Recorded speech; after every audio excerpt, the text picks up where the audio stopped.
Good morning, it's Penuel the Black Pen. So about 2 years ago, I decided to leave the Zulu kingdom and the Zulu nation.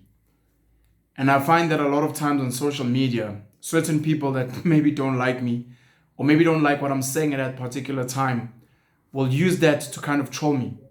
Oh, nanglo mfano tu akasasum Zulu. Here's this boy that says he is no longer Zulu. And maybe I'll take it on myself. It's probably my fault. I need to constantly remind people what that means because a lot of people don't understand. A lot of people maybe are seeing my face, hearing my voice for the first time. So when they see people saying stuff like that, when they hear me say stuff like that, it blows their mind. Like, this guy is crazy. So this is basically a video of me. I've done videos before. I'm going to do another video explaining what that means. The concept of being Zulu, of being part of the Zulu tribe, the Zulu clan, the Zulu nation, the Zulu kingdom, is something that has come historically. There were fights. There were fights by different kings of different clans and tribes, etc. And eventually the person that got to consolidate and build his own empire was uShaka Zulu. uShaka ka senza ngakhona ka Jama. Senza ngakhona is Shaka's father, uJama is ubaba ka senza ngakhona. So in that, a nation was built. Like any other nation in the world. You can look at the British, the English, you can look at the Chinese, you can look at the Japanese, you can look at the Sotho nation, you can look at the Nigerians. There is a nation that is built because there are certain leaders that consolidate a group of people. Under can be a singular king, can be a singular president, it can be an emperor, it can be whatever leader you want. And under that nation, there are certain criteria and characteristics that one can see. It could be a skin tone, that you are dark-skinned or you are light. It can be a language. It can be a certain food type that is associated with your people. It can be a dress code, which is actually a very big one. It can be a belief system, basically, who is your God, what happens after you die. It can be certain customs, etc., etc. So with the Zulu kingdom and the Zulu empire, and with the Zulu nation in South Africa being the largest black group in South Africa and the largest group in South Africa, it's the most spoken language, etc., it was generally easy to identify a Zulu person. A Zulu person would be someone who is dark-skinned. It would be someone who speaks the language of isiZulu. It would be someone who dresses. The women would have their own dress codes. The men would have their own dress codes. A woman who is not married, intombi, ichi, who is not married and who is a virgin would dress a certain way. Umama, inkoskazi, your wife, would have her own dress code. Similarly, some of the boys who are not married would have their own dress code, and then the men who are married would have their own dress codes. You could see it. Then there were certain foods, diets that the Zulu people were known for. Later on, and even to this day, when you look at something like uputu, which is porridge, when you look at mhlambe inyama that's made in a certain way, there are certain foods that are assigned to being Zulu. In the same way that you might have the Japanese eating sushi, you might have certain curries and spices assigned to the Indian people, you might have the pastas and the pizzas assigned to the Italians. Zulu people have got their own cuisine, so to speak. Of course, you'd have belief systems. The ones being uNkulunkulu, umvelingqangi, which is the all-powerful God, the creator of all. And then we would speak through amadlozi, our ancestors, the people that came before us, our forefathers, foremothers, who act as angels to communicate with the higher powers, who protect us, who we speak to, who we communicate with, who are somehow inside us and also outside us, fighting the forces for us. And then importantly, there would also be a geography. We know the United Kingdom and where it's based. We know where Japan is. We know where Spain is, as an example. We know where Australia is. So the Zulu kingdom had their own geography, and they have their own geography in the eastern part of Southern Africa. In the eastern southern part of Southern Africa. There's a geography. Today you've got Ingonyama Trust, which looks after 2.8 million hectares of land on behalf of the Zulu people. And then besides the geography, there is a figurehead. South Africa has a president, of course. Eswatini has a king. The United Kingdom has got a king today. It had a queen before. It's King Charles today. you've got presidents in other places, you've got emperors in other places, etc., etc. So there is a king. Today the king is recognized largely as uMisuzulu kaZwelithini, his father. uZwelithini was the previous king and he passed on, unfortunately. That is the king. And you need to bow to the king in the same way you have to respect a president, and you have to follow the customs and the prescriptions, etc., to identify as a Zulu person. There are people that believe that to be Zulu, it is through blood. The blood is one aspect of a people in a geography. If I go and I live in France for 5-10 generations and have children with French women, etc., you will find similar blood patterns with my descendants, with the people there, because of the geography, the diet, the climate, etc. The same thing holds there. It is not necessarily that if you draw the blood of someone, Zulu versus someone who is Tswana, oh, the blood won't match and they'll be completely different. It doesn't necessarily work like that. Consider this idea even in modern day. A woman from the Tsonga nation will go and marry a Zulu man, and they will have children. And that woman, when she moves from the Chitsonga clan and joins the Zulu clan as a wife, she becomes Zulu as a Zulu wife. Her children become Zulu children. If you check the blood and the lineage of those children have Zulu blood and Chitsonga blood, but they are recognized fully as Zulu. And if you look at all the traveling and the intertribal mixing that has happened in this country, there are a lot of people who have lineage from Sotho, from Tswana, from Xhosa, from Swati, from Ndebele, from Tswana, from Pedi, from Chitsonga, from Vet, etc. Like, we are a mix of a black tribe. A lot of us, there are people in KZN who are like, hey, they beat the chest, I'm Zulu. And you find out their mom is actually a descendant of the Sotho people. Their grandfather is actually from the Ndebeles. Their great-great-grandfather is actually Xhosa. Their great-great-grandmother is actually Pedi. We have traveled, and that's been, but it's mostly because we live in a patriarchal society that they've said, whatever your father is, whatever your father, grandfather on the paternal side has been, that is what you become. The women, unfortunately, from the matriarchal aspect, almost lose their lineage. Every time a Swati woman marries a Xhosa man, she loses her Swatiness, and moving forward, they are Swati. Every time a Ndebele person goes and gets to a person of the Sotho nation, a man of the Sotho nation, all of a sudden they are Sotho moving forward, and you almost forego your heritage and your lineage, etc. That's how it's kind of been done. So what does it mean when I say I've left the Zulu nation? It's like, dog, are you mad? And does it mean you must never speak isiZulu, which is another ignorant people say. When I make videos in isiZulu, people are like, why are you speaking isiZulu? Because you said you left the Zulu kingdom. And I'm like, the ignorance is mind-blowing, but it's understandable. It's 2023 now, and most of us who grew up in the Zulu nation and identified as Zulu, we no longer dress as the old school Zulus did. We wear these Western European clothing, almost all of us, on a daily basis. It is only at cultural events, when there are functions, where sometimes Zulu people dress up in Zulu attire. And even worse today, the Zulu attire that people see is not even fully Zulu. There's these guys that wear these cargo pants with patterns, and they wear these leopard print vests that have been made in China, and then they wear umqhele, this headgear, which probably was also made in China, etc. And they say, this is my Zulu dress, modern Zulu. But in effect, it's not traditional Zulu wear. A lot of the food we eat today is borrowed from around the world. We eat the pizzas, we eat the burgers, we eat the pastas, we eat the sushis, we eat the rice, etc. So we no longer have a fully Zulu diet. A lot of us have moved. We no longer live in KwaZulu Natal, and we don't even live on the Ngonyama Trust land. You might live in Durban. You might live in Pietermaritzburg. We might be living in Johannesburg. We might be living in Cape Town. You identify as Zulu, but you're not living on the geographical part of the land. We do not follow the customs and the beliefs. There are a lot of Zulu people who today are Christian or are even Muslim. They go and they worship a Christian God and they pray through Jesus Christ and they read the Bible and they believe in the angels, etc. They don't follow the belief systems of the Zulu nation where it comes from.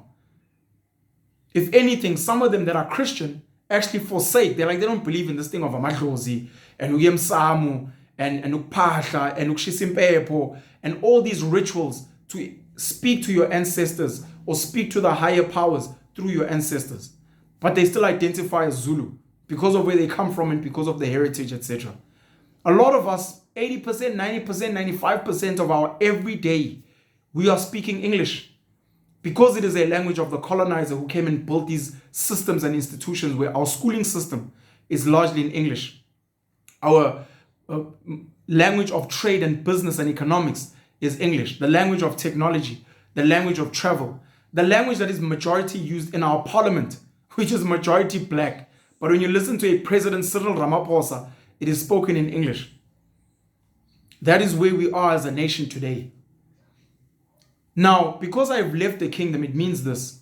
I've left the geography. I do not own land in the Ngonyama Trust area. And even if I did, it doesn't matter because there are many white, Indian and other people that have leases, that have landed, that have been given by the king to do mining, to do farming, to do manufacturing, whatever they want. I do not live on that land. I do not have a piece of that land. Therefore, I cannot claim a piece of that land as my own. Number two, I don't speak the language most of the time. I speak English, the language of the colonizer that came to South Africa, like most other people. I still absolutely love the Zulu language. I will not forsake the Zulu language. It is a language I grew up on. In the same way, I was introduced to the Afrikaner language and Afrikaans culture, and ek kan Afrikaans praat. That does not mean I'm an Afrikaans person. Me speaking English does not mean I'm British. It does not mean I come from the United Kingdom. It just means I speak a language. The Zulu language was a language I used to connect with a group of people, and I still love that language. It's a beautiful language. I love the music. A lot of the customs I've forsaken. I do not believe in if I get a girl pregnant and we're not married that I must pay damages in Ngihlawule. I do not believe in umshado. I do not believe in ulobola. I do not believe in those belief systems, which sadly the king of the Zulus had to rush those things after he realized he was going to be coronated. He had 2 children with a woman. He was relatively old, but he had not paid damages. He had not lobola this woman. He himself had forsaken his own Zulu prescriptions. His father before him was a proud Anglican, I believe, a Christian. He was not following the prescriptions of the belief systems of the Zulu nation. I do not follow those customs, and I think most of the people who follow those customs are hypocrites because they do not live a Zulu life. The girls don't get inspected to test their virginity every single year. The boys are not they are not virgins until they get married. We live this Western life, this kasi life where you meet a girl, you meet another girl, you have sex, people have unprotected sex, they have morning afters, they have abortions, etc. Then when you decide to get married, you have to pretend like you've been living a Zulu life, but you haven't. And now there's this fanfare of my father demands what, but you're lying. You're a hypocrite. And if your ancestors are truly in belief of whatever prescriptions, you are spitting on their faces. I do not believe in those customs. I do not bow down to the king of the Zulus as my leader. This is fundamentally important. If you're Roman Catholic, your highest authority figure is the Pope. If you're a proud South African, your highest authority figure is the president. I do not bow down to Umisu Zulu kaZwelithini. He is not my king. I do not recognize him as my king. I have left the kingdom. It is akin to me leaving South Africa as a citizen and going to settle somewhere else in Tanzania and saying, I now recognize myself as a Tanzanian. Elon Musk lives in America now. He identifies as an American citizen. Yes, he grew up in South Africa. Yes, he was raised in South Africa, but he does not go around saying, I am a South African. I'm proudly South African. Everything I do is for South Africa. He is an American citizen. He pays American taxes. He has full citizenship. His money is there. His loyalty is there. Everything of his generally is there. Because we have always been a moving people. There are white Europeans here who call themselves Afrikaners or English or who identify as South African. You won't hear them say, oh, I'm Dutch, oh, I'm German, oh, I'm French. I stand with France. They don't. If South Africa is playing France in rugby, if South Africa is playing England in football, they are proudly South African. They recognize themselves as here, and no one is saying, oh, you're a sellout to England, you're a sellout to France, you're a sellout to the Netherlands. They're like, no, my home, my heart, my spirit, my soul is South African. So my heart and my soul and my spirit is not in the Zulu kingdom. I am not a part of the Zulu kingdom. I do not bow down to the Zulu king. The only time I would do that is if I'm in his space, in his land. The same way if I was visiting the Pope in the Vatican City, the same way if I was visiting Cyril Ramaphosa at the Union Buildings, the same way if I was visiting any authority figure in their space, I would bow down and respect that this is their space and their kingdom. But it does not necessarily mean I worship them, I look up to them, they dictate my life and how I should live. My biggest issues with the Zulu kingdom have been the failures of the current and the past kings in building the Zulu nation into becoming a powerful nation that it should have been. Anyone who is intelligent enough will know that you are meant to move towards the dominant force that will allow you to thrive. We speak English because it is the easiest language to allow us to be rich and to live a comfortable life. We wear Western clothing because it is the most acceptable clothing. It's the most comfortable clothing that we can wear. We move to certain cities because of economic enterprise and opportunities there. We send our children to English schools because we believe it will give them a better future. That is how the world works. That's how the world has always worked. At a certain time in history, being part of the Zulu clan was one of the greatest things you can do for yourself in Southern Africa. You can imagine people from other smaller tribes wishing they could marry into the nation of Zulu or be introduced into the nation of Zulu because that was the dominant nation. It is not today. Zulus have got the largest number of people in South Africa. They are the most spoken language. They've got the radio station with the most listeners. If you look at their newspapers, it's the most read newspaper, etc. But unfortunately, they do not behave as if they are the dominant tribe. Zulu people cower to English. Zulu people send their children to English schools. Zulu people dress in European clothing. Zulu people could at any given time, if they had the right leadership, they could decide we will launch an attack on the how South African institutions work, and we would like isiZulu to be the official language of Southern Africa. And parliament and business and everywhere else, everyone will need to know isiZulu. If you come in as a foreigner, you will need to get a translator or learn the language if you want to do business with us. The king would have built schools. Look at what the Afrikaner nation did when they were in power. They built amazing Afrikaner schools. Today, some of the greatest schools in the country, some of the greatest rugby schools, sports schools, etc. The best school on the African continent is regarded as Grey College in Bloemfontein. And Grey College initially was an Afrikaans school. It is now dual medium because they've introduced English classes. But that's an Afrikaans school of excellence. If you look at the Springboks as an amazing sporting group, it is largely an Afrikaner symbol and an Afrikaner sport. They have done amazingly well for themselves. The Zulu nation, with all their kings, have not built Zulu schools. They have not built Zulu institutions. You've got the University of Zululand, but it teaches in English. Doesn't teach in isiZulu. They have not built enterprise. Even if you look at the Taxi Association of South Africa, Santako, it is not a Zulu organization which is called mhlampe inyunyane of whatever. And everyone, whatever, when you speak in it in Afrikaans or in English, you say it in isiZulu because it is a Zulu organization. And any person who wants to get in there must learn the language. If you want to be a proper Muslim, you must learn Arabic. If you want to be a proper Jewish person, you must learn Hebrew. It's a rite of passage. It's how you enter the space. If you want to do business with the Zulu nation, the Zulu kingdom, maybe even if you wanted to have land on Ingonyama Trust, even if it's a lease, there should be that rite of passage of you must learn isiZulu. You must respect our customs and our beliefs. The same way if you go to China and other places, you don't disrespect them. You don't go to the Middle East and just decide to be like, well, I'm Christian. Well, I'm Zulu, I'll do what I like. Where I come from, we're allowed to drink whenever we feel like it. We're allowed to just sleep with whoever. They're like, not here. Our laws dictate that you cannot do what you want here. If you're part of the LGBTQI plus community, it is not allowed here. But the Zulu nation is a free-for-all. Anyone can do anything they want there. So I decided on myself that I cannot, out of respecting myself, carry on following a leadership and a nation that has been defeated, that has been dismantled, that is not dominant, and where frankly there's no real perk of being part of the Zulu nation. If Zulu today, the best thing you can do is you can use the language when you're threatening people. Hey,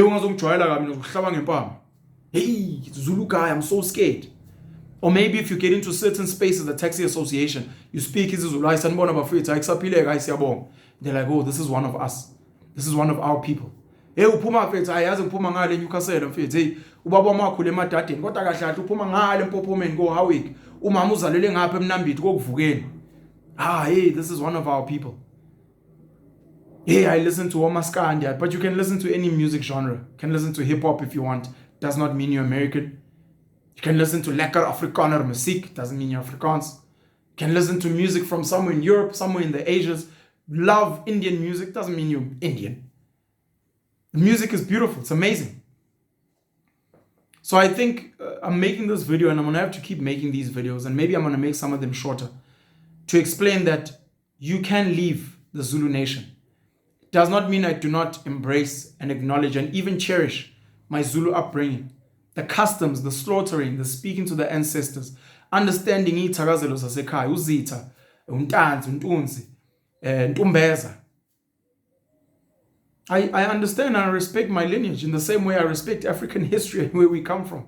I love my parents. I love where they come from. I love the maternal side, the paternal side. It is what has made me, but I'm moving on. I will not hold on to Newcastle till I die because I was born there. I can't move to Joburg. I can't move to New York because I have to be stuck in Newcastle. I don't need to be stuck. For the Zulu nation to be born and to become great, a lot of those people had to forsake whatever nations and tribes they came from before. And it made sense for them to be part of the Zulu nation at that time. For any woman that marries into the Zulu nation, she needs to forsake whatever tribe she comes from and marry into the Zulu nation. I am forsaking the Zulu nation to move on to something else. So what do you identify as now, Penwell? Number one, not as one of the tribes in this country. Because you speak English, you identify as English. No, I don't. English is just a language of communication.